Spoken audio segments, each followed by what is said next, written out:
خالد کو یہ مقام یاد آ گیا۔ جنگ احد کے بعد واپسی پر قریش نے کچھ دیر یہاں قیام کیا تھا۔ نیچے پانی کا خاصا ذخیرہ موجود تھا۔ گھوڑا بڑی تیزی سے گھاٹی اتر گیا اور پانی پر جا رکا۔ خالد گھوڑے سے کود کر نیچے اترا اور دو زانو ہو کر چلو بھر بھر کر اپنے چہرے پر پانی پھینکا۔ ذرا سستانے کے لیے بھربھری سی ایک چٹان کے ساتھ بیٹھ گیا۔ اسے وہ وقت یاد آیا جب احد کے مارکے کے بعد اہل قریش واپس آئے تھے۔ انہوں نے مدینہ سے کچھ دور آ کر قیام کیا تھا۔ اس قیام کے دوران قریش کے سردار اس بحث میں الجھ گئے تھے کہ واپس مکہ پہنچا جائے یا مسلمانوں پر ایک اور حملہ کیا جائے۔ صفوان بن امیہ نے کہا تھا، ہم شکست کھا کر نہیں آئے۔ اگر تم یہ سمجھتے ہو کہ مسلمانوں کی حالت بہت بری ہے تو اپنی حالت دیکھو، ہماری حالت بھی اچھی نہیں ہے۔ اب مسلمانوں کے ساتھ اتنی جلدی لڑنے کا خطرہ مول نہیں لینا چاہیے، ہو سکتا ہے قسمت ہمارا ساتھ نہ دے۔ جب یہ بحث جاری تھی تو قریش کے کچھ آدمی دو مسافروں کو پکڑ کر سرداروں کے سامنے لے آئے۔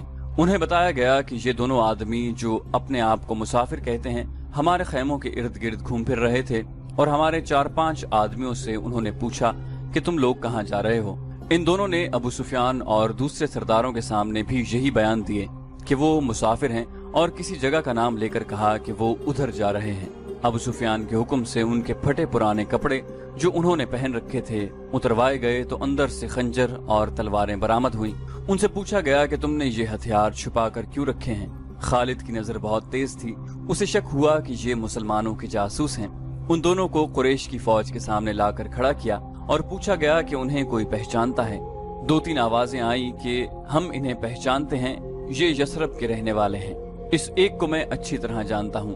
قریش کے آدمی نے اٹھ کر کہا، اسے میں نے اپنے خلاف لڑتے ہوئے دیکھا تھا، تم اپنی زبان سے کہہ دو کہ تم محمد کے جاسوس ہو۔ ابو سفیان نے ان دونوں سے کہا، اور جاؤ میں تمہاری جان بخشی کرتا ہوں۔ دونوں میں سے ایک نے اعتراف کر لیا۔ ابو سفیان نے کہا، جاؤ ہم نے تمہیں معاف کیا۔ دونوں جو واقع مسلمانوں کے بھیجے ہوئے جاسوس تھے اور قریش کے عزائم معلوم کرنے آئے تھے، ہنسی خوشی اپنے اونٹوں کی طرف چل پڑے۔ ابو سفیان کے اشارے پر کئی ایک تیر اندازوں نے کمانوں میں تیر ڈالے اور پیچھے سے ان دونوں مسلمانوں پر چلا دیے۔ دونوں کئی تیر اپنے جسموں میں لے کر گر پڑے اور پھر اٹھ نہ سکے۔ کیا تم اس کا مطلب سمجھتے ہو؟